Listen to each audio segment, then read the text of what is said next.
Hey you guys, it's Peter, and welcome to my channel, My So-Called Healthy Life. What is with the shadow back there? It is like sunny outside, I have the lights on, I should have no shadows in this video.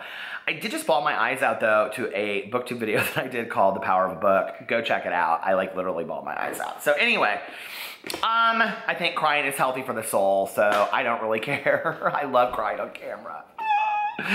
Anyway, I read all my meditations this morning and drank my coffee.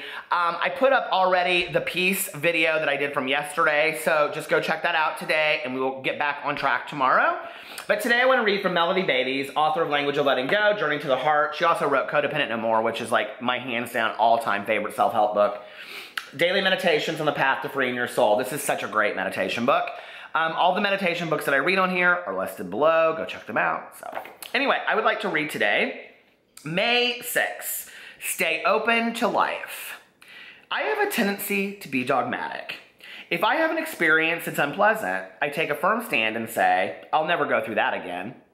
I'll never do that again. If something frightens me or I don't understand it, I push it away. I won't even consider it. That won't work for me, I say, sometimes before I know whether or not it will or it won't.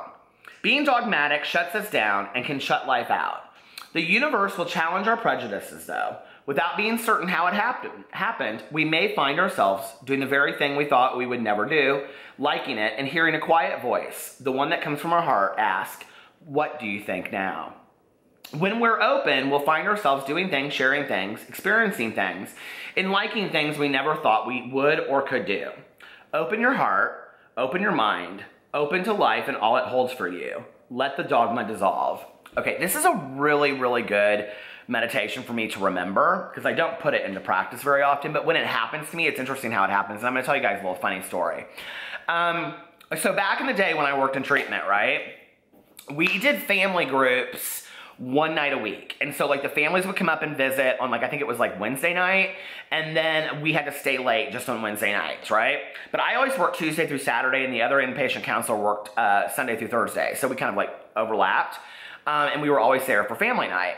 Well, my supervisor to get the families more involved, because we had families that came from like 4 or 5 state area, to get the families more involved, wanted to do family groups on 2 days a week, right? And the only way you could visit with your child, because I worked in the adolescent unit, was if you came to both family groups.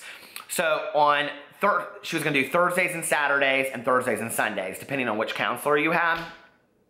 So I was gonna have to run group by myself on Saturday afternoons, okay? I was not having this. And now she switched it from Wednesdays to Thursdays. I was so upset. I was like, oh, so now I have to do family group twice. I have to do on Saturdays, group therapy and family group and individual family sessions. She's like, yeah, it's really good. It'll get the families more involved. I was so pissed. I was totally resistant to it.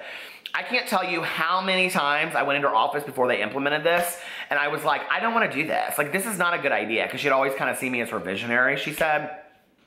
But anyway, she was like, Peter, just trust me on this. This is going to be a great thing. We're going to see like a boost in like family involvement, because a lot of families didn't want to drive 3 hours, you know, to see their kid. And she's like, but if we make it that they have to participate in the program, and we get like probation departments and all that stuff involved, because it'll be really, really good. So I was like, fine, I'll do it. She was like, and Peter, she's like, you've been here the longest.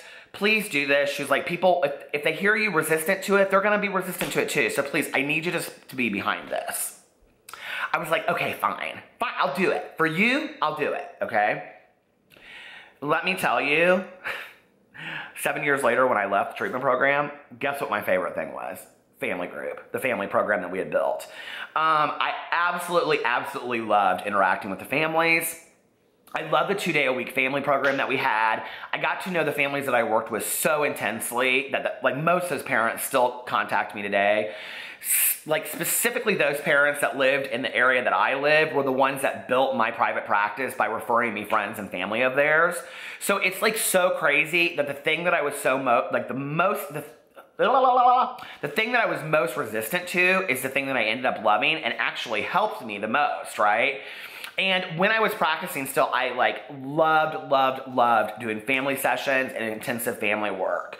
And I think about that a lot in life. It's like, you know, most of those things that I've been really resistant to doing, like recently, my husband and I ended up getting into counseling for marriage counseling, as well as like individual counseling that we're doing every other week. Well, as somebody that had been a counselor, I always knew that the best counselors are those that go to a counselor, right? Because you need to be taking care of yourself always. And I'm also a believer that anybody can get anything from counseling, but I was so resistant to it. I was like, because it's kind of like a little bit like ego, you know, like, oh, now I need to go to a counselor. It's changed my life. I mean, in the 6 weeks that we've been going, it's just like our marriage has improved so much. And like, I went into my session last week alone and like all this stuff came out of it. And I was like, oh my, I mean, I left and I called my friend Tanya and I said, this is like the best thing that's ever happened to me. I was like, I'm just gonna start going twice a week. I do, I look forward to counseling now. So isn't it funny that those things that we're so resistant to in life are the things that we end up loving? And that is true, by the way. The counselors and the therapists and the life coaches and all that have counselors and consistently and regularly go, even when they don't have anything going on in their life, are the healthiest. So you should always, when you go to a counselor, ask them, do you have a counselor? If they say yes, you're going to somebody that's really good. So anyway, yeah, I want to be more open in the world and more like, you know, and seeing what the world's all about. Don't you? Like, because you might miss out on some opportunities of some really cool things, you know? And I also want to live with you know, a mindset of positivity and taking more risks. So I actually think this is like a perfect meditation for me to hear today. All right, so do you guys relate to that at all? Let me know in the comment section what you think about that, and I will see you back tomorrow. I love you. Bye.